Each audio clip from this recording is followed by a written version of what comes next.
phone call came at 7 in the morning, and Nadia did not answer it.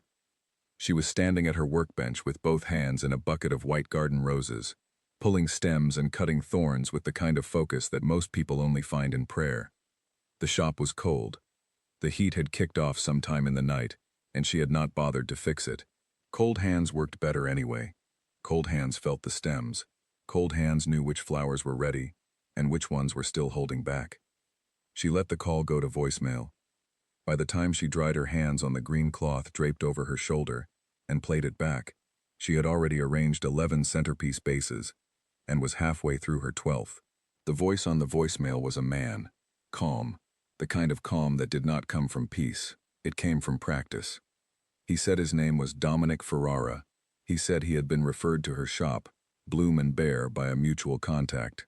He said he had an event, a large one. He said the budget was not a concern, and that he would prefer to discuss it in person that same morning, if she was available. He left a number and hung up. Nadia stood there with a rose in her hand and said nothing for a moment. She knew the Ferrara name. Everyone in Detroit knew the Ferrara name. You did not grow up on the East Side, work the East Side, build a business on the East Side without hearing it at least a dozen times. It came up in conversations the way weather came up. Matter of fact, unavoidable. Not something you controlled. The Ferraras owned property. They had their name on buildings. They donated to things. They attended things. They were the kind of family that had been in a city long enough that their edges had become part of the city's shape. She set the rose down. She called back. He answered on the second ring. She told him she could speak at 10. He said 10 was fine. He asked for the address of the shop. She gave it to him, and then spent the next 2.5 hours finishing her morning orders, sweeping the back room, and telling herself she was not nervous. She was not nervous. She was practical. She was 32 years old, and she had built Bloom and Bear from a rented corner of a farmer's market stall into a proper shop with a proper lease and a proper business license, and one full-time assistant whose name was Gloria, who arrived at 9:45 that morning with 2 coffees, and immediately noticed that Nadia had rearranged the display cooler for no reason. "You reorganized the roses," Gloria said. "The placement was inefficient. You reorganized them yesterday." "Gloria, I'm just saying." Nadia took one of the coffees and went back to the workbench. Gloria watched her for a moment, decided not to push it, and started opening the morning deliveries. Dominic Ferrara arrived at exactly 10 o'clock. He did not look the way she expected. She had formed a picture in her head without meaning to, the way you always do before you meet someone. She had pictured someone older, someone who filled a room with noise, someone who wore his family's name on his face the way a brand gets pressed into leather. The man who walked through the door of Bloom and Bear was none of those things. He was tall, dark coat, open at the collar, dark hair going a little gray at the sides.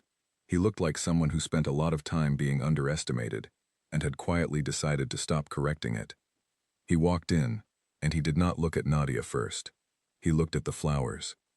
He stood in the entrance of her shop and looked at what she had built, and he actually looked at it, not the way clients usually looked, which was a quick scan followed by a price calculation behind the eyes. He looked the way you look at something that surprises you by being better than you thought. Then he looked at her. "Nadia Osei," he said. "Mr. Ferrara." He crossed the shop floor and sat down across from her workbench without being invited, which should have felt rude and somehow did not. He folded his hands on the edge of the bench and looked at her directly, and she had the feeling, immediate and slightly unpleasant, that this was a man who almost never looked away first. "My brother is getting married," he said, "February 14th. The venue is Villa Ventura on Gracia. The family owns the property." Nadia knew Villa Ventura, a historic event hall, the kind of place that looked beautiful in photographs and had a lot of history pressed into its walls that nobody talked about at weddings. "How many guests?" she asked. 140. "Ceremony and reception both?" "Full installation. Ceremony arch, pew arrangements, cocktail hour, reception centerpieces, head table, cake table, entrance arrangement. The bride wants white and green." She left a reference board. He slid a phone across the workbench with a Pinterest page open on the screen. Nadia looked at it for about 8 seconds. "Achievable," she said. I know, he said. That is why I am here and not somewhere else. She named her rate. A real rate. Not the one she inflated for difficult clients, and not the one she discounted when she liked someone. The real one, calculated in her head in about 30 seconds, accounting for installation days, the size of the space, the winter sourcing on white garden roses, the labor. He did not blink. He named a number that was 40% higher. She kept her face very still. That number, he said, reflects the short timeline, the scale, and the expectation of complete discretion regarding the family's private event details. The Ferrara family does not enjoy being written about in the social columns. I'm a florist, Nadia said, not a journalist. Something moved through his expression, not quite a smile. What is the name of the groom? She asked. Cole Whitman, he said. He took our mother's name. Long story. Cole Whitman. She heard it and she felt it go all the way down. The way cold water goes down when you are not expecting it, hitting every level on the way. She did not move. She did not reach for her coffee. She did not look down at the roses on the bench. She looked at Dominic Ferrara. He looked back at her. I see, she said. Do you have any questions about the installation requirements? Not at the moment. Then we have an agreement? Her hands were very still on the workbench. She was aware of them. She was aware of the roses. She was aware that Gloria had gone very quiet near the back of the shop, which meant Gloria was listening. She thought about the envelope on her kitchen table at home, the one she had not opened yet because she already knew what it said, more or less, and knowing and reading were two different weights, and she could only carry one of them at a time. She thought about the lease renewal on this building, due in March. She thought about Cole Whitman's face the last time she saw it, 3 years ago, and how it had looked exactly the same as it always did, which was the thing that had broken something in her she did not have a word for. We have an agreement, she said. Dominic Ferrara stood. He pulled a card from his coat pocket and set it on the workbench. On the back, in handwriting that was very clean for a man with large hands, was a number for the venue manager. Call them today to schedule your site visit, he said. I would prefer you see the space before end of week. I'll go Thursday. He nodded. He picked up his phone from where it still sat open on the workbench, looked at her once more in that direct and unreadable way, and walked out. The door closed. Gloria appeared from the back room immediately, which meant she had been approximately 3 feet away the entire time. That was a Ferrara, Gloria said. I know. At our shop. Gloria, I need you to call the Gradiette warehouse and check the February availability on white garden roses. Full case quantity. Nadia. And the amaranth. We'll need a lot of it. Gloria looked at her for a moment. She had known Nadia for 4 years, and she had learned, in those 4 years, the difference between the silence that meant Nadia was thinking and the silence that meant Nadia had already decided and would not be moved. This was the second kind. Gloria went to make the call. Nadia stood alone at the workbench and picked up the rose she had set down when she listened to the voicemail that morning. She turned it in her fingers. A perfect stem. No bent petals. No browning at the edges. She had built this shop from nothing. She had built it during the worst years of her life, which were years she did not think about by name, but which had left their marks in her the way water leaves marks in stone, slowly and permanently, and in ways you could not see until the light hit a certain angle. The money Dominic Ferrara was offering would cover the lease renewal, the winter equipment maintenance, and 3 months of operating costs. She told herself that was why she had said yes. She almost believed it. She put the rose in the arrangement and picked up the next one. On Thursday, she drove herself to Villa Ventura and walked the space alone with a measuring tape and a notebook, and the venue manager, a quiet older man named Peter who wore reading glasses on a chain and answered her questions in complete sentences and did not try to oversell her on anything, which she appreciated. The hall was beautiful. High ceilings, stone floors, old chandeliers that looked original to the building. The kind of space that had seen decades of people getting dressed up and making promises. She walked the ceremony layout. She measured the arch position. She mapped the pew spacing and counted the rows and calculated the entrance drop. She walked up to the altar. The stone floor around it was old, deep gray marble with dark veining, worn smooth by years. But there was a section at the base of the altar, maybe 2 feet wide and 4 feet long, where the marble looked different. Not different in color, different in texture, slightly newer, as if it had been replaced, or set in later, or sealed. She stood over it for a moment. Peter was writing something on his clipboard nearby. She looked at the floor. It looked like exactly what it was, which was a piece of marble that had been placed there deliberately, covering something beneath it that was not meant to be seen. She crouched down and pressed one hand flat against it. The stone was cold. Of course it was cold. It was stone in November. She stood up. She wrote 3 more measurements in her notebook. She did not say anything to Peter. On the drive home, she told herself it was nothing. Old buildings had all kinds of structural quirks, repairs, replacements. That was what old buildings did. They got fixed. They got covered. They held their history in their floors and their walls and their ceilings, and you walked on top of it and never knew. She told herself that. She also, before she left the venue that afternoon, took her phone out of her pocket and took a photograph of the altar floor from 2 different angles. She did not look at the photographs until she was home. Then she looked at them for a long time. She put her phone face down on the kitchen table and went to make tea. The envelope from the Department of Corrections was still there, unopened, exactly where she had left it. She made the tea. She did not open the envelope. She went to bed early and lay in the dark and thought about white roses and how many she would need, and what the altar would look like covered in them, and how beautiful it would be, and how little beauty had ever protected anyone from anything. She was in this now. She told herself she knew what she was doing. The first van pulled up to Villa Ventura at 6:45 on a Monday morning, 4 days before the wedding. Nadia was already inside.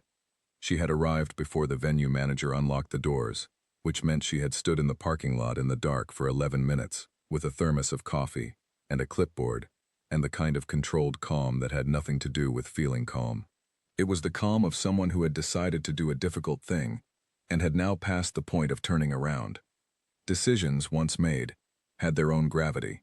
She had made hers. She was standing in it. Peter let her in at 6:40, and apologized for the 60-second delay. She told him it was fine. It was fine. Gloria arrived with the first van at 6:45. A rental van, packed the night before with buckets of pre-cut stems, foam bases, wire, ribbon, 42 candle pillars, and enough plastic sheeting to cover the entirety of Villa Ventura's stone floors while they worked. Gloria was not a morning person.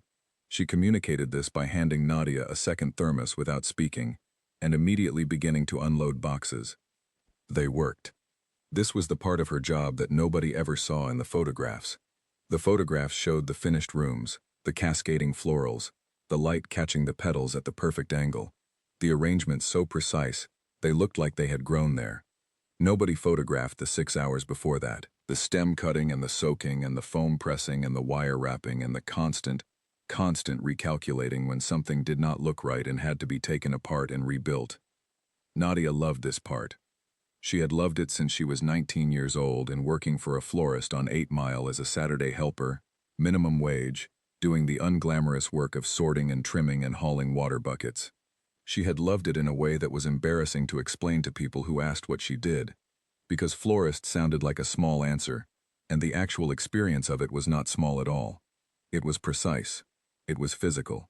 It required knowing, in your hands as much as your head, exactly what you were doing. She worked through the morning with Gloria, and by noon the ceremony arch was built, and the first 8 pew arrangements were in place, and the entrance installation was done, a wide, sweeping cascade of white roses and trailing greenery that fell from a mounted structure above the main doors, and made even Peter stop walking and look up. "That's something," Peter said. Nadia looked at it. "The ribbon on the left side is sitting wrong," she said. "I'll fix it this afternoon." Peter went back to his clipboard.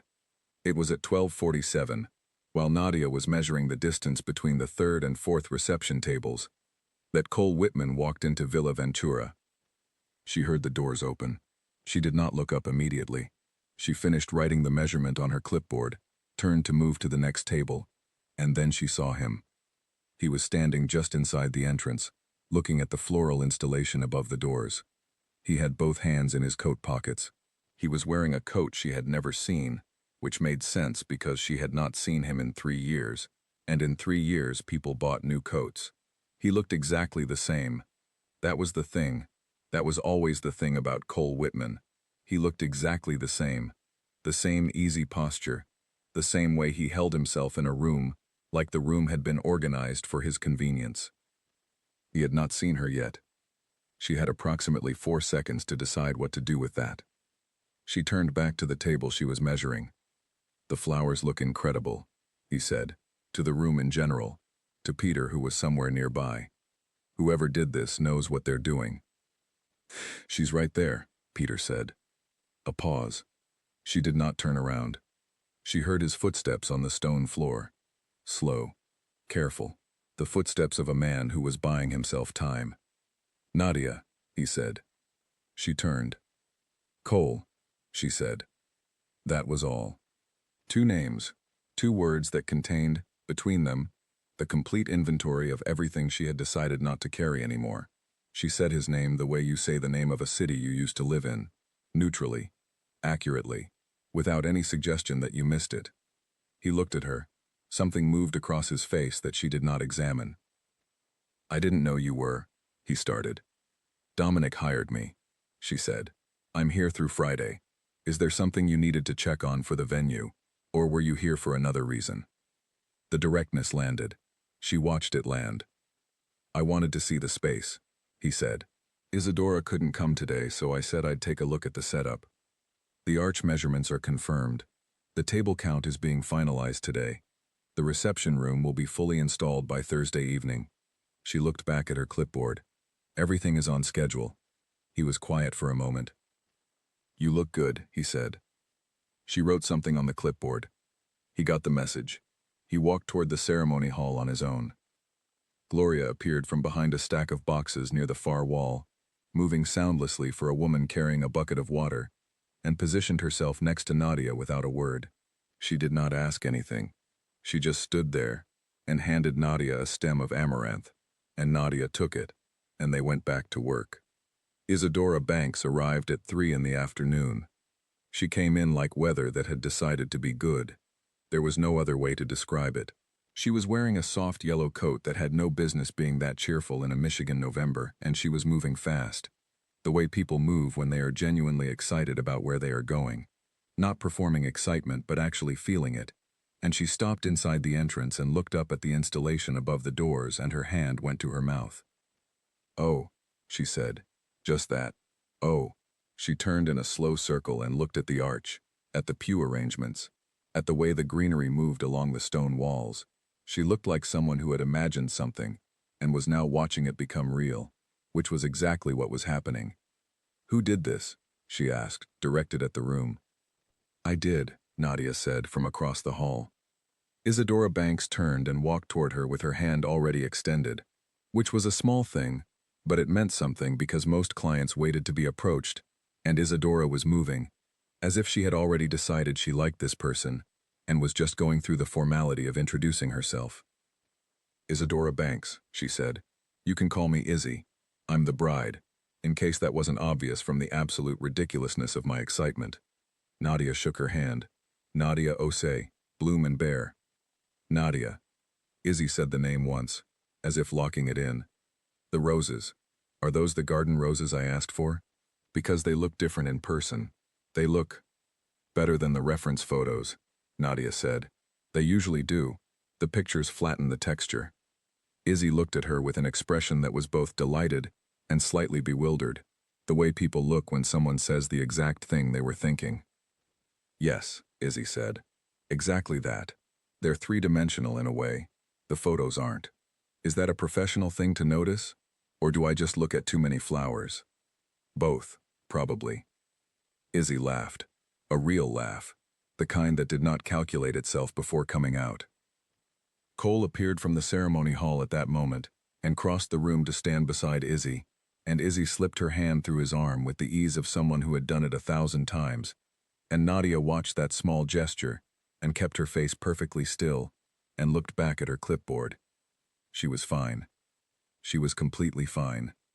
She was making a note about the cocktail hour table placement, and she was completely fine. Cole said something to Izzy about the arch, and Izzy said something back, and Nadia heard their voices the way you hear music in another room, present but not quite landing, and she moved to the next table and wrote another measurement and told herself she was fine. Dominic Ferrara arrived at 4:30. She noticed him the way she had noticed him the first time he walked into her shop. Not because he made noise, the opposite. He moved through a room very quietly for a tall man, and there was something about the quality of his attention when he arrived somewhere that she had begun, against her better judgment, to find interesting. He looked at things, he looked at spaces, he did not pull out a phone. He did not scan for someone to talk to. He entered Villa Ventura, and he stood there, and he took in the work she had done over the past 10 hours, and he looked at it the same way he had looked at her shop that first morning. Like it was better than expected. Like that meant something. He eventually made his way to her side of the hall and stopped a few feet away. "The arch is different from the reference board," he said. "The reference board was flat," she said. "I built it with more depth. It photographs better, and it reads better in person. If Izzy has a problem with it, I'll adjust. But she was here an hour ago and she didn't have a problem with it." "I don't have a problem with it either," he said. "I was making an observation." She glanced at him. "You're here late," she said. "I had meetings nearby." "Does that happen often?" "Meetings nearby the venue you happen to own?"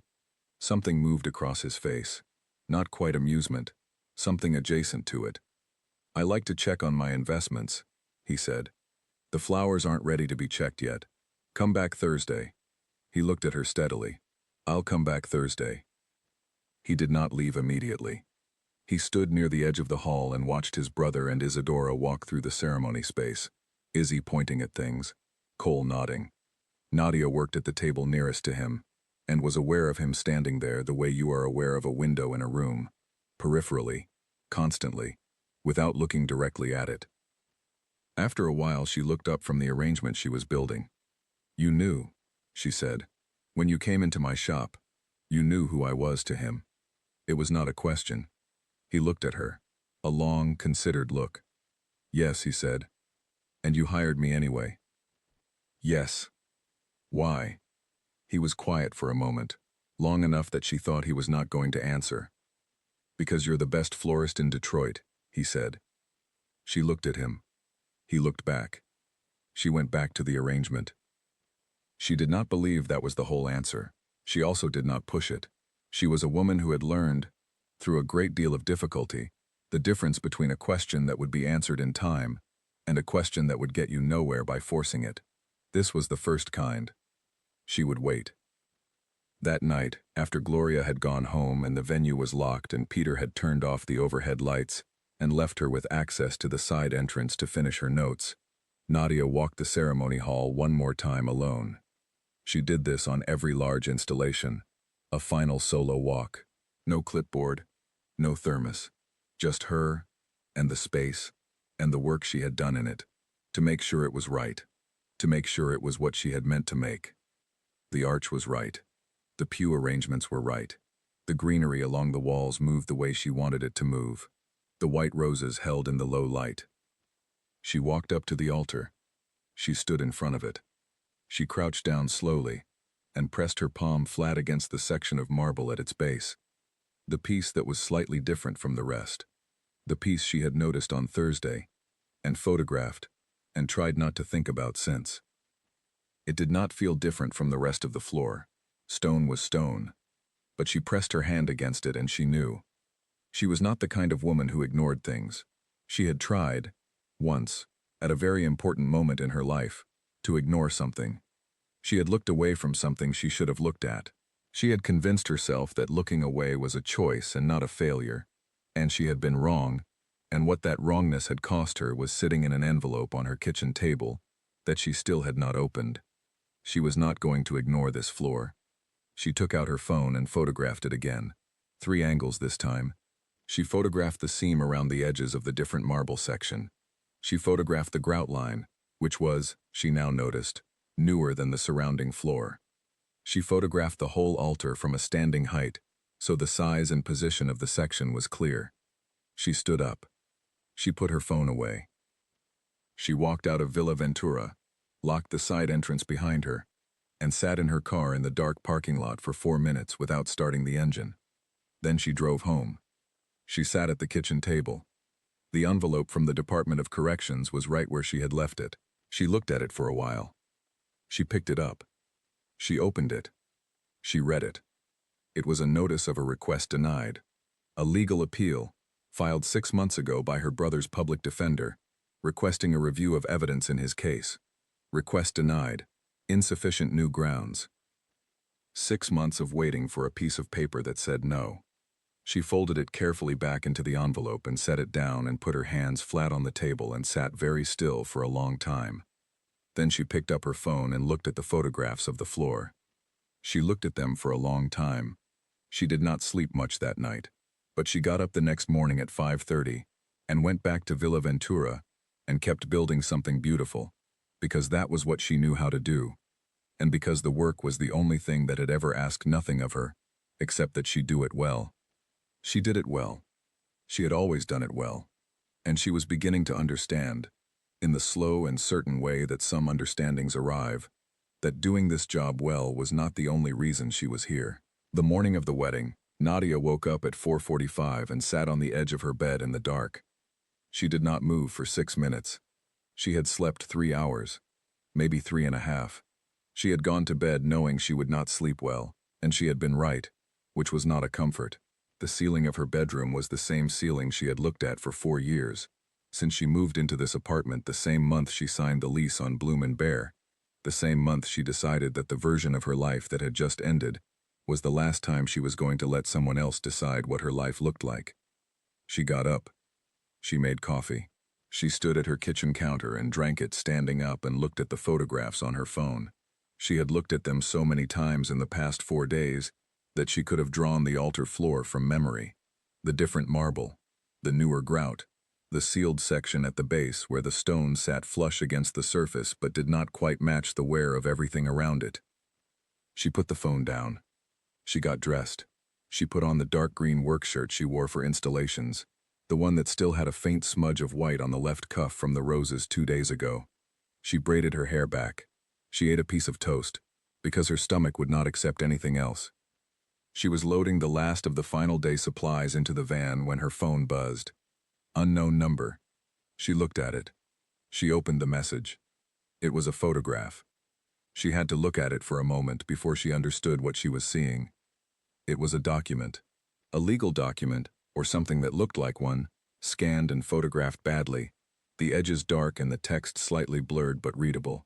A notarized form. A death certificate. The name on it was Marcus Osei, her brother's name.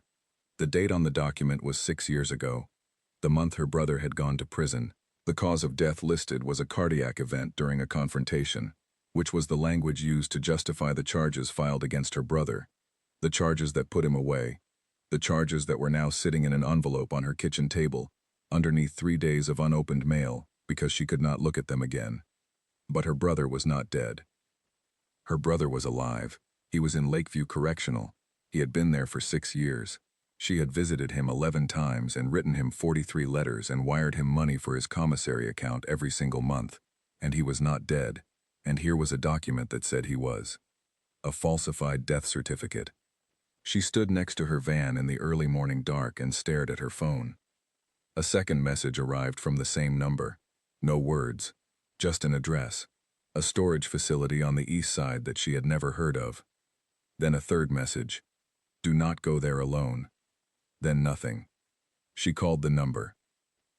It rang 6 times and went to a voicemail that had no recorded greeting, just a tone. She stood there for another full minute. Then she got in the van and drove to Villa Ventura, because she had a job to finish, and because she needed to think, and she had always thought best with her hands in the work. The venue was quiet when she arrived. Peter was not in yet. She used her side entrance key and let herself into the ceremony hall and turned on the work lights, which were not the ceremony lights but the bright, flat overheads that made the space look like what it was without the candles and the music and the guests. She liked it this way. She liked seeing it stripped of its performance. She began the final checks.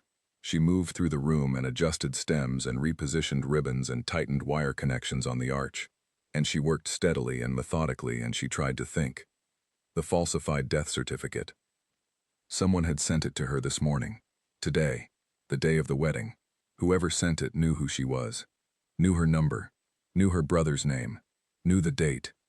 The sealed section of the altar floor. She had assumed, or allowed herself to hope, that it was structural, a repair. Old buildings were full of repairs. She had told herself that. She had told herself that, and she had kept photographing it, and kept not believing herself. What if the document was in there? What if the original was in that floor? The real one, the one that, alongside whatever else had been placed there and sealed away, formed the actual record of what had happened to the man her brother had been accused of harming. The man the Ferrara family said had died. The man whose death had put an innocent person in a cell for 6 years. Her brother. She stood in the center of the ceremony hall and looked at the altar. The roses were perfect, cascading white, exactly as she had planned, exactly as she had built them. The arch above the altar was the most beautiful thing she had ever made. She could say that honestly. It was her best work. The kind of arrangement that would be in every photograph from this day. The background against which two people would make their promises. The thing that would be remembered when everything else about the room had blurred in memory. She had built it over the floor. She had built it over the thing they had buried.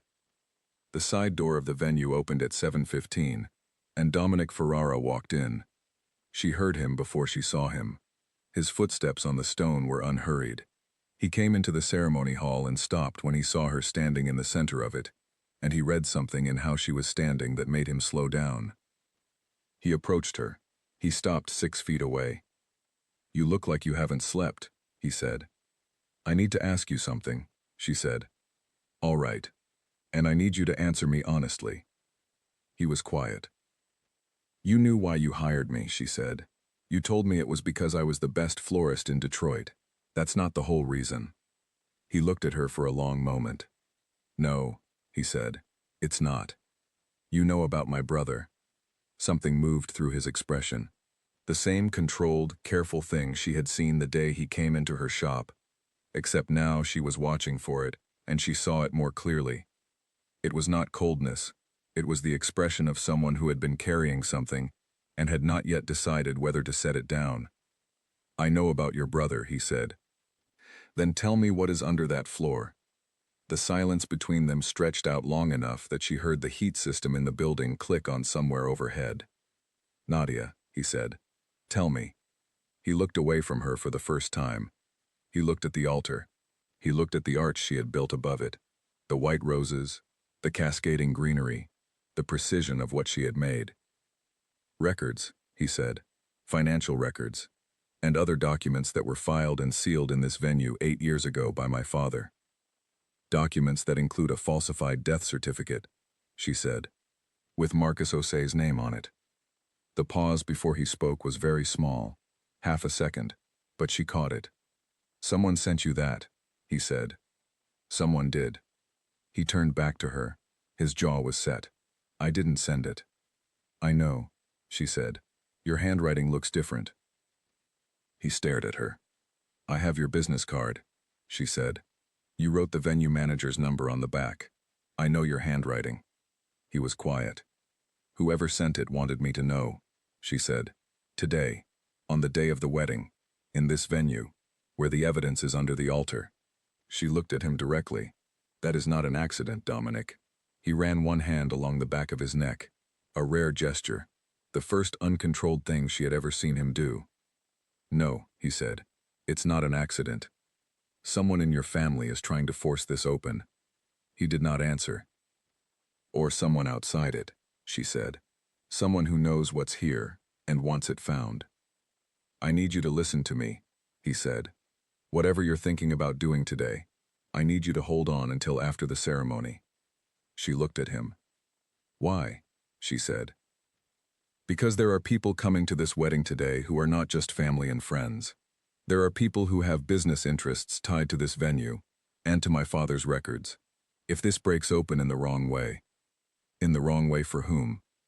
"For your brother," he said. She went still. Evidence pulled without a proper chain of custody means it can be challenged, he said. Evidence that surfaces as a public spectacle at a wedding ceremony gets swept into the wrong news cycle and buried. If what's under that floor is going to help Marcus, it has to come out correctly. You know my brother's name. I know a lot about your brother. How long? She asked. He looked at her. How long have you known about this? She said. He breathed in slowly. 8 months. She stared at him. I found the documents last spring, he said. I was going through the property records for the venue. Some of the original registration paperwork referenced a secondary filing cabinet, and the secondary filing cabinet referenced a sealed storage space. I opened it. I read what was inside. He paused. I've been trying to figure out how to get the information to the right people without it coming back to your family. He did not flinch. Yes. She looked at him for a long time. There was a part of her that wanted to be angry. She had a full inventory of anger available, years of it, stored in places she did not visit often because she had learned that visiting too often wore you down, in ways that were hard to rebuild from. She could pull from that inventory right now, and she would have good reasons for it. He had known for 8 months. He had hired her, brought her into this space, brought her close to the thing her brother's life turned on, and he had not told her. She could be very angry about that. She also understood, with a clarity that was more exhausting than the anger, that he was not entirely wrong about the chain of custody. She had learned enough in 6 years of fighting for Marcus to know that evidence could be real and still be useless if it arrived through the wrong door. She looked at the altar. After the ceremony, she said, what happens? I have a lawyer, he said. A proper one, outside the family. He's been briefed. He knows what the documents contain. He knows how to file the request to access them legally, with the venue as the primary site. Has he filed? He files today, this afternoon. She turned her head to look at him sharply. Today, he said again. The filing goes in at 2 o'clock. The ceremony is at 4.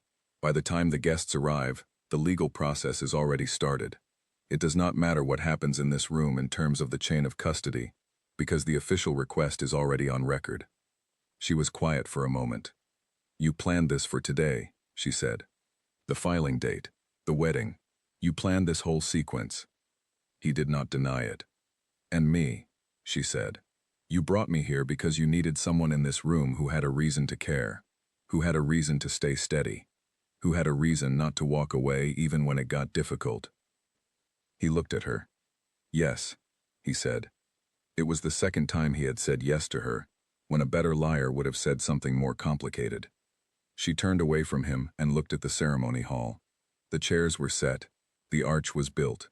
The flowers were perfect.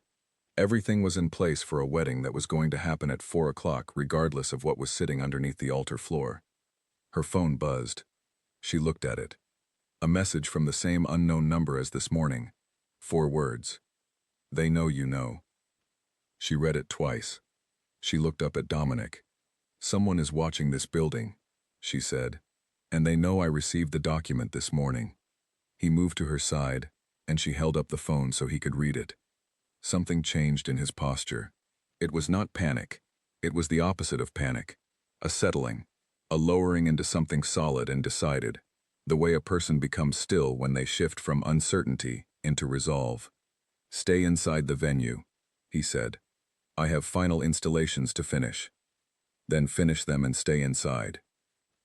He was already moving toward the door, phone in hand. She watched him go. She stood alone in the ceremony hall with the white roses, and the arch, and the sealed marble floor, and the 4 words sitting on her phone screen. She looked at the altar one more time. Then she went back to work. Her hands did not shake.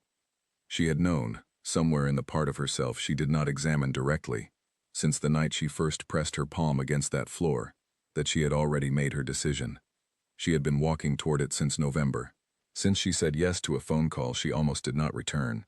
Since she took the job because of the lease money, and told herself it was only about the money, and did not believe herself for a single day.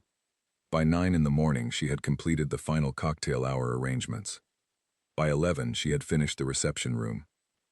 By noon, the venue was fully built, fully dressed, fully ready for 400 eyes to walk through it and see what she had made. She walked the hall one final time. She stopped at the altar. She thought about Marcus. She thought about what 6 years in a cell felt like for a man who had never done what they said he did. She thought about the 11 visits, and the 43 letters, and the money for the commissary account every single month, because she could not do nothing. She could never do nothing. Doing nothing was the one failure she would not forgive in herself. She stood at the altar. She stood over what was buried. And she made her decision for the last time, because you only needed to make it once if you made it right. She was going to stand up at 4 o'clock, in this room, in front of those people, and she was going to end this. Not for the money, not for the job, for Marcus.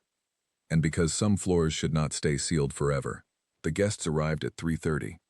Nadia watched them from the side corridor that ran along the east wall of Villa Ventura, visible from her position but not obvious. The way a person can stand in a room and become part of the architecture if they are still enough and quiet enough, and have had enough practice at being overlooked. She had a lot of practice. The ceremony hall filled the way ceremony halls always fill, slowly and then all at once. People in good coats, people in expensive dresses, the kind of guest list that looks uniform from a distance and is anything but up close. She saw 2 men she did not recognize take seats on the groom's side near the back and look at their phones and nod at each other, which was the way people sat when they were not there for the celebration. She noted them. She noted everything. She had been noting things since noon, when she finished the final installation and began the long, tight wait. That was the only thing worse than the decision itself. Waiting was its own kind of work. It required a different kind of discipline than the physical kind. You had to stay in the present. You had to keep your mind from running ahead to every possible version of what came next, because every version your mind invented was worse than the actual thing, and the actual thing had not happened yet. Gloria had gone home at 1 o'clock. Nadia had told her the installations were complete, and she should take the afternoon. Gloria had looked at her for a long moment, the specific look she had been giving Nadia for 4 years. That meant she knew something was happening, and she was choosing to trust Nadia to handle it. "Call me if you need me," Gloria had said. "I will," Nadia had said. She had not called. At 3:15, she had gone to the side office that Peter had made available to her as a vendor staging area, and she had opened the folder she had kept in her work bag for the past 24 hours. She had printed the photographs at a copy shop near her apartment at 7 in the morning, before she came to the venue, before the messages from the unknown number, when she was still telling herself she was printing them for her own records and not for anything else. 12 photographs, printed on plain paper. The altar floor from 4 angles, the sealed marble section, the grout seam, the overall altar position, and the photograph of the falsified death certificate that had arrived on her phone at 5 in the morning, which she had forwarded to her own email and printed as well. She had put them in a plain manila envelope and written nothing on the outside. The envelope was in her left hand now. She stood in the corridor and watched the ceremony hall fill, and she breathed slowly and evenly, and she thought about Marcus. She thought about the first time she visited him after the conviction, the way he had sat across from her in the visitation room with his hands flat on the table, the same way their mother used to sit when she was trying not to cry, and he had said, quietly and without bitterness, that she should not come back too often, that she should live her life, that she should not let his situation become the shape of her own. She had nodded and said okay and come back 11 more times. She thought about the 43 letters, how she had started every single one with, "I'm working on it," because she needed him to know she was working on it, and she needed herself to believe it was true. "I'm working on it." This was what working on it looked like. The processional music began at 4:03, soft strings from a quartet positioned near the front of the hall. The guests settled. The rustling stopped. The kind of quiet fell over the room that happens when people agree, without speaking, to pay attention. Nadia moved from the corridor to the back of the ceremony hall. She stood against the rear wall. She could see everything from there. The decorated arch, her best work, white roses and cascading green, candlelight catching the petals, the guests in their rows. The officiant at the altar, a tall man with silver hair and reading glasses, the kind of officiant who had married enough people to have stopped being nervous about it. Cole Whitman walked to the altar. She watched him. He walked the way he had always walked into rooms, like the room was expecting him. He wore a dark suit, and he looked exactly the kind of good that photographs well, and she thought about what Izzy did not know, and felt the envelope in her hand, and stayed very still. The doors at the back of the hall opened. Isadora Banks walked in. She was wearing a dress that was simply and exactly right for who she was. Ivory. Clean lines. Nothing excessive. She was holding white roses, which were roses from Nadia's arrangement, which Izzy had selected herself from the reference board months ago, and she was walking toward the altar, with the particular expression on her face of someone who has decided to be happy, and has not yet been given a reason not to. Nadia watched her walk the aisle. She felt something in her chest that was not quite guilt, and not quite grief, but was something adjacent to both. Izzy Banks was not the problem. Izzy Banks was a woman who thought she was walking toward the best day of her life. That was the part that was hardest to hold. The officiant welcomed the guests. He read a short passage.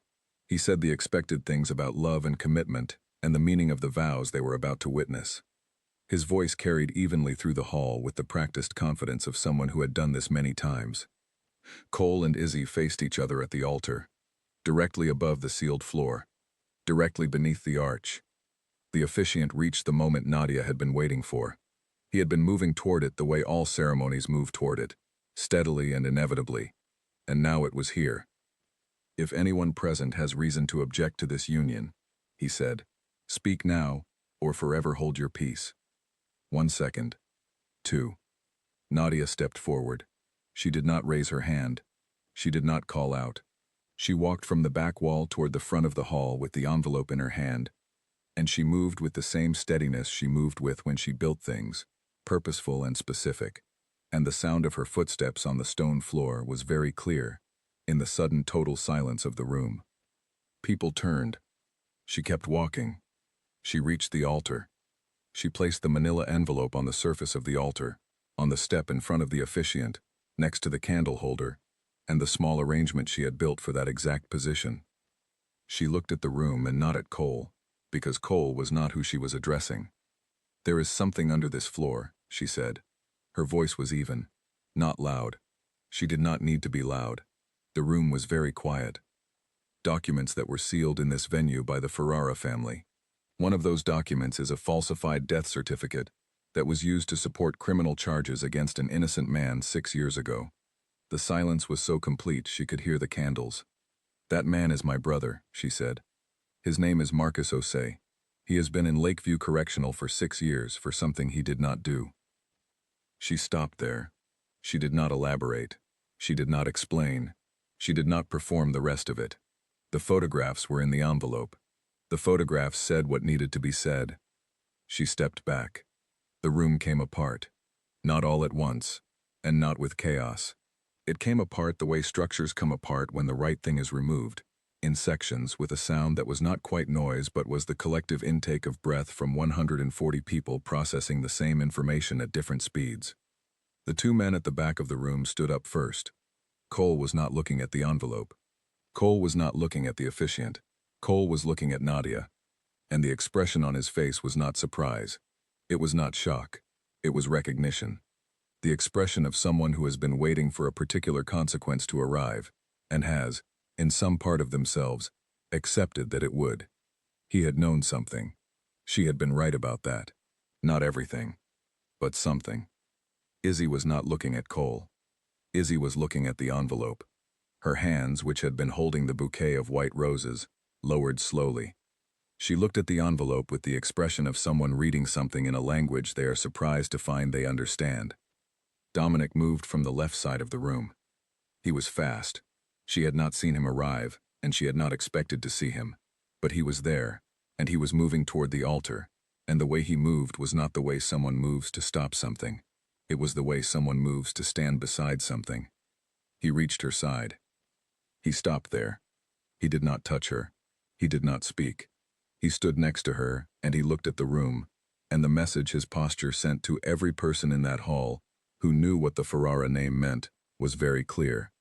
This woman is not alone. One of the men from the back of the hall said something. Nadia did not hear the words. She saw Dominic turn his head toward the man, and she saw whatever expression Dominic wore when he did it, and the man sat back down. The officiant was holding the envelope now. He had picked it up. He was looking at Dominic. "Mr. Ferrara," he said. "Open it," Dominic said. The officiant opened it. He looked at the photographs for a long moment. A man who had presided over weddings for 30 years, who had the trained composure of someone who had seen things go wrong in ceremony halls before, stood at the altar and looked at photographs of a falsified legal document and went very still. He set the photographs down. He looked at the room. He looked at Cole. Something happened to Cole Whitman's face in the 10 seconds after the officiant looked at him. It did not fall apart. It did not collapse. It did something more specific and more revealing than either of those things. It became very, very still, and in that stillness Nadia saw, finally, what she had needed to see for 3 years. He had known. Not everything, not the extent, not what was under the floor, but he had known that the charges against Marcus Osei were not as clean as the prosecution had made them. He had known, and he had looked away, and he had kept living his uncomplicated life, and he had never said a word. The anger that moved through her was sweet and familiar, and she welcomed it the way you welcome an old thing that has always helped you stay upright. She let it steady her. Izzy Banks set the bouquet of white roses down on the altar, gently, the way you set something down when you are deciding not to hold it anymore. She did not look at Cole. She looked at Nadia. One look, direct, not angry, not broken, not asking permission. A look that said several things at once. The way looks between women sometimes carry entire conversations in a single second. Then Izzy picked up the photographs from the altar. She looked at them. She handed them to the man standing to her left, who was a family friend of the Banksons and who, Nadia would later learn, was a retired circuit court judge. He looked at them for a long time. He looked at the altar floor. He looked at Dominic Ferrara. "This is your venue?" he said. "Yes," Dominic said. "And you are aware of what is stored under this floor?" "I am." "And there is a legal filing in process?" "Filed at 2 o'clock this afternoon." The retired judge held the photographs and nodded once. Slowly, the nod of someone who has just recalibrated the entire situation in their head and arrived at a specific conclusion. He took out his phone. Cole Whitman said, "From the altar, Dominic." Dominic looked at his brother. They held each other's gaze for a long moment. Two brothers who had come from the same place and arrived at the same room from entirely different directions. "Not now," Dominic said. It was 2 words, and they settled the question completely. Cole looked at the floor. The ceremony hall held its collective breath for another long, suspended moment. Then Isadora Banks stepped down from the altar. She stepped down calmly, and she walked to the end of the row nearest the front, and she stopped there, and she took a long, steady breath, and she looked at the arch that Nadia had built above the altar, and she said, softly, to no one in particular, "Those really are beautiful roses." Nobody disagreed. The ceremony did not continue. The music did not resume. People began to move, carefully, in the way people move when the map of a situation has just been replaced with a different one, and they have not yet learned the new terrain. Nadia stood at the front of the hall with her hands at her sides and the envelope empty on the altar behind her, and she looked at the arch she had built, and she thought that it was, in fact, her best work. She had built it to last one afternoon. It had done what it needed to do. She turned away from the altar, and she looked at the sealed floor one final time. Not much longer, she thought. Not much longer now. 3 weeks after the wedding that never finished, Bloom and Bear was still open. Nadia had not been certain it would be. The first week after the ceremony had been the kind of week she did not allow herself to think about in full, only in pieces, because in full it was too much to hold while also doing the work of continuing to function. There had been phone calls she did not answer. There had been 2 visits to the shop from people she did not know, who had asked questions in careful, indirect language that she understood perfect. There had been one voicemail from an attorney whose name she did not recognize who said he represented a party interested in discussing the events at Villa Ventura, and would she be available for a meeting. She had forwarded the voicemail to the attorney Dominic had mentioned, the one who filed at 2 o'clock. His name was George Alcott. He was 61 years old, practiced property and civil rights law out of an office in Midtown, and he had the particular manner of a person who had seen a great many things go wrong over a long career and had decided not to be alarmed by any of them. He called her back within the hour. "Don't take that meeting," he said. "I wasn't planning to," she said. "Good. Don't speak to anyone about the event or the contents of the envelope. Direct all inquiries to me." "Done." "And Ms. Osei." "Nadia." "Nadia, I want you to know that the filing from last month has already generated a response from the court. The request to access the sealed records at Villa Ventura as part of an evidence review in the case of Marcus Osei has been granted." She was standing at the workbench when he said it. Her hands were in a bucket of stems. She did not move. "Granted," she said. "Granted," he said. "The access will be conducted with a court officer present, which is necessary for the chain of custody. The physical review is scheduled for next week." She set the stem she was holding down on the bench very carefully. "And then?" she said. "And then we see what is there," he said. "Based on what you've shown me in the photographs, I believe what we find will be sufficient to file a formal petition for post-conviction review. That process takes time. I want to be honest with you about that." "I know it takes time," she said. "I've been doing this for 6 years." A pause on the line. "I know you have," he said. "I've read the case file." She picked up the stem again. "Tell me what you need from me," she said. "For now," George Alcott said, "keep doing what you're doing. I'll call you when the access date is confirmed." She thanked him. She hung up. She went back to the stems. Gloria arrived 20 minutes later with 2 coffees and looked at Nadia's face and said nothing at all, which was the correct response and which was one of the many reasons Nadia had hired her and kept her and paid her what she was worth. They worked. The second week was quieter. The 2 men who had come into the shop did not return. The unknown number that had sent her the photographs at 5 in the morning on the day of the wedding had not sent anything since. She thought about it sometimes, who that number belonged to. She had her guesses. She had not asked Dominic directly, and he had not offered, which she took to mean it was a question that would be answered in time, if it was going to be answered at all. She heard about Cole Whitman through Gloria, who had heard through a client, who had seen a brief item in a local business column. He had retained lawyers. Multiple. She had expected that. He was the kind of man who kept lawyers the way other people kept spare keys. She did not know what he knew about the documents at Villa Ventura, and she did not particularly need to know right now. What he knew or did not know was going to surface in the legal process and be dealt with there. That was what the legal process was for. She did not think about him often. When she did, she felt the same thing she had felt standing at the altar while his face went still. Not anger, not satisfaction. Something quieter and more final.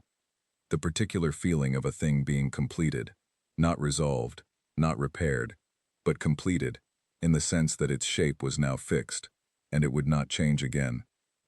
She had loved Cole Whitman once. She had made decisions based on that love that she would not unmake, because they had led her here, to this shop, to this life, to the moment she walked to the front of a ceremony hall with an envelope in her hand. She did not thank him for any of it. But she did not carry it either. On the 12th day after the wedding, she received a text from a number she recognized this time, Izzy Banks. They had exchanged numbers during the installation week, a practical exchange, the kind brides and florists made for logistics. The text was a photograph. No words. In the photograph, Izzy was sitting at a table in what looked like a coffee shop. But the architecture outside the window was not Detroit. It was warmer somewhere. The light was different. She was wearing a dark sweater and no rings, and she was holding a coffee cup in both hands, and she was looking at the camera with an expression that was not a smile exactly, but was in the neighborhood of one. The specific expression of someone who has just been through something very hard, and has arrived, not at the other side, but at a different angle from which the thing can be seen more clearly. Nadia looked at the photograph for a long time. Then she sent back a single white rose emoji, which was all she had and all that needed to be said. 3 hours later, Izzy sent back a small plant emoji.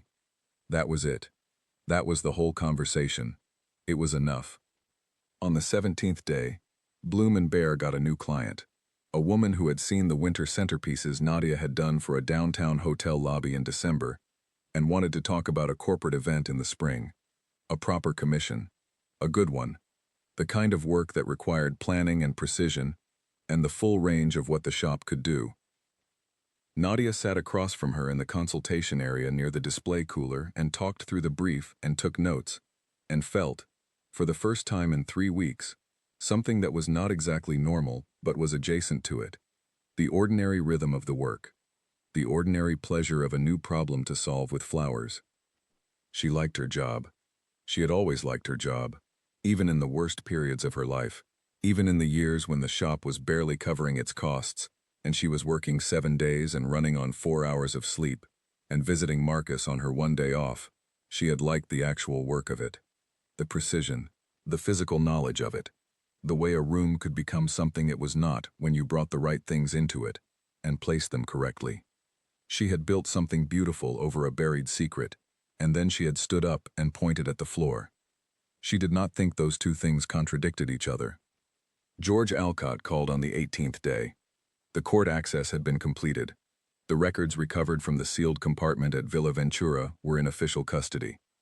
He ran through the inventory briefly, professionally, the way attorneys run through things when they are managing your hope by keeping the language dry. Financial records, several property filings, 3 sets of correspondence, and 1 original death certificate, signed and notarized, for a man named Patrick Owens, dated 6 years ago, with a cause of death that was inconsistent with the cause of death listed on the publicly filed version of the same document.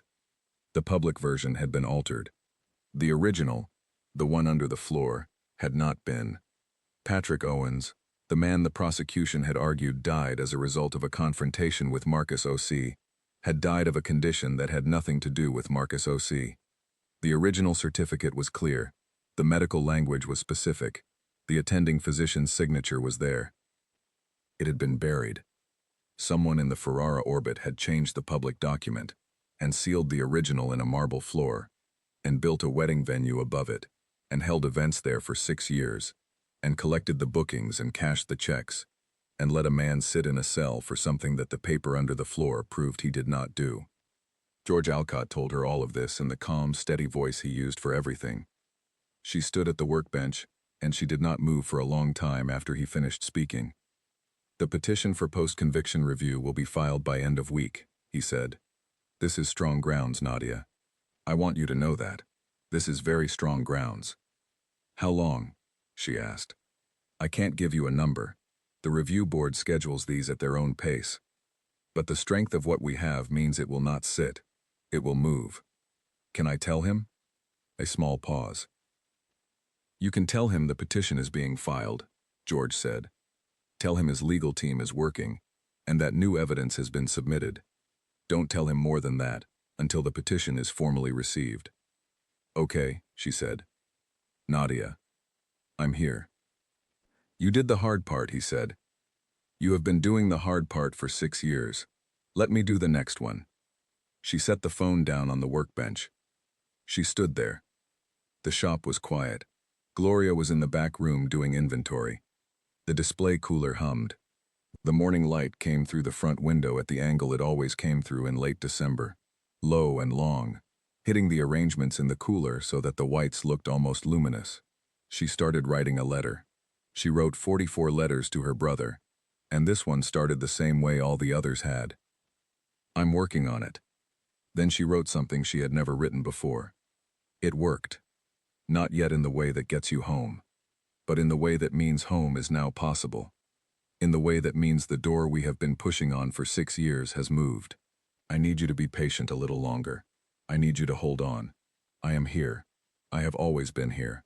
I am not going anywhere. She sealed it. She wrote his name and his number on the front. Gloria came out from the back room. looked at the envelope on the workbench, and asked no questions. "Can you drop that at the post office?" Nadia asked. "On my way," Gloria said. She took the envelope and put on her coat and went out. Nadia stood alone in Bloom and Bear for a few minutes. She looked at the flowers in the cooler. She thought about what she was going to build today. A client had ordered a sympathy arrangement for a family in her church, which was the kind of order that asked you to think about what flowers were actually for, what they did for people who were in pain, how it was possible that a thing as fragile as a cut flower could sit in a room where grief was present and do something useful. She had never fully explained it. She had thought about it many times and she could not fully explain it. She just knew that it was true. She was pulling stems when the front door opened. She did not look up. She heard the footsteps on the floor, unhurried, the way someone walks when they are not in a rush because they have already decided where they are going. She kept her hands in the bucket. "No appointment," she said. "I'm aware," Dominic Ferrara said. She pulled a stem. She cut the bottom at an angle. She set it in the working bucket and reached for the next one. He sat down across from her workbench. Same chair as the first time. Same posture. Hands on the edge of the bench, no phone out. He looked at what she was working on. He looked at the shop the way he had looked at it the first morning, taking in what she had made of it, what she had built. He did not speak for a while. She worked. "George called me," he said finally. "I know. He said the petition is filed. I know that too." He was quiet again. "Dominic," she said. "Yes." She did not look up from the stem she was cutting. "Why did you hire me?" It was the same question she had asked him in the ceremony hall, the morning of the wedding, and he had given her a partial answer, and she had let it go, because there were more immediate things to manage. Now there were not. He was quiet for a moment. "Because I knew who you were," he said. "I knew about your brother before I walked into this shop. I had been carrying what I found in that floor for 8 months, and I did not know how to move it. I knew what needed to happen. I knew the legal approach George had laid out. I knew the filing date. But I needed someone in that room who had a reason to see it through. Someone who would not be managed. Someone who, if everything else fell apart, would still be standing at that altar." She set down the stem. She looked at him. "You used me," she said. He held her gaze. "Yes," he said. "You knew about my brother and you used it." "Yes." She looked at him for a long time. A lesser man would have started explaining himself, would have started building the case for why it was justified, why the outcome mattered, why the ends accounted for the means. She had expected that. She had been braced for it. He did not do it. He sat there and said yes, and held her gaze, and let her hold whatever she needed to hold. "Is the shop safe?" she asked. "Yes." "The men who came in? The attorney who called?" "Managed," he said. "That side of the family is managing its own situation. They won't come near you or the shop." "What does managing its own situation mean?" "It means they have their own problems now that those records are in official custody. Problems that are larger than you." She looked at him. "And you?" she said. Something shifted in his expression.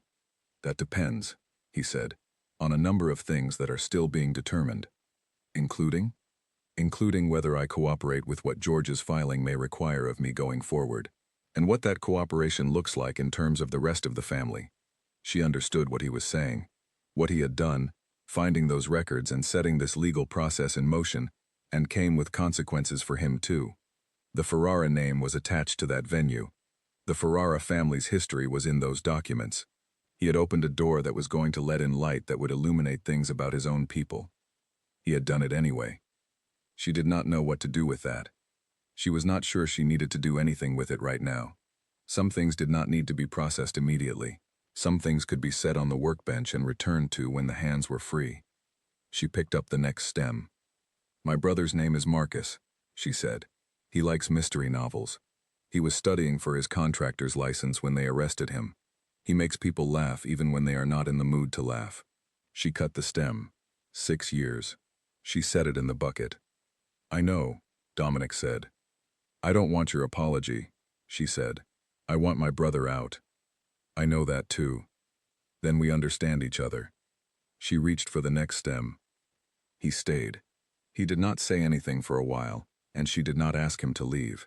He sat across the bench, and she worked, and the shop held them both in the particular quiet of a place where the work is ongoing, and the end is not yet visible, but the direction, at last, is clear. She thought about what George had said. The petition was filed. The evidence was real. The original document, the one that had been sealed under a marble floor for 6 years, was in the right hands. She thought about Marcus writing her back. She thought about what his next letter would say. She thought about the day she would get a call from George Alcott in his dry and steady voice, telling her that the review board had reached its decision, and what she would do in the minutes and hours after that call. She thought about the letter she had just mailed. It worked. Home is possible now. She worked.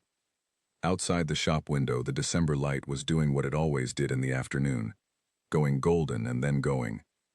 The display cooler hummed. The white roses held in the cold glass. Bloom and Bear was still standing. She was still standing. That had always been the thing about her, the thing that nobody in any room she had ever entered had expected until they learned it, which was that she was the kind of woman who could be walked through fire and come out the other side with her hands already reaching for the next stem, the next arrangement, the next thing that needed to be built. She had built beautiful things in rooms that held ugly secrets. She had stood up when it counted. She had mailed the letter. Now she was going to keep going, which was what she had always done, which was the only thing she had ever known with certainty that she was built for. She put the amaranth in the arrangement. She reached for the roses. She kept building.